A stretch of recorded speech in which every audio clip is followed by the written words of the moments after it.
This particular lady had multiple messages to me. Basically, her and her 17-year-old daughter are both people pleasers, which I can relate to. And her 17-year-old daughter keeps getting groped and sexually harassed by another 17-year-old boy. He's kind to her in other ways, brings her gifts and stuff, but it makes them uncomfortable and they want him to stop and they don't know how to do that.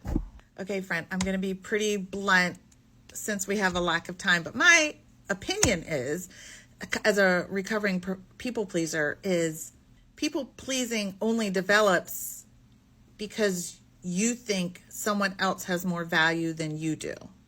If you and your daughter knew your value and your worth, this man would have never had a second chance to say anything inappropriate to her.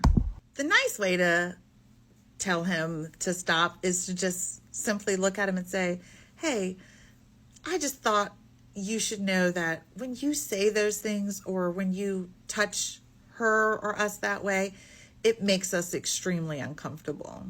So we'd really appreciate if you would stop it. Now, as a mom, I would want to go say something. But as someone who's read a lot of books, I know that the right thing to do is to empower your daughter to say something. And you need to lead by example with her, by the way.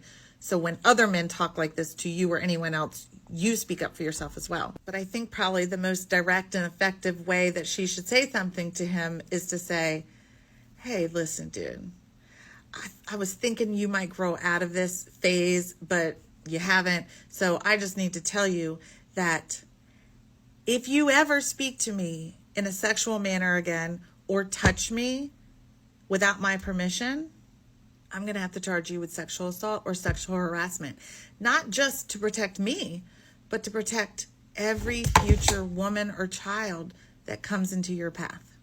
Men only continue to say these things because we've enabled them and we've allowed them to get away with it.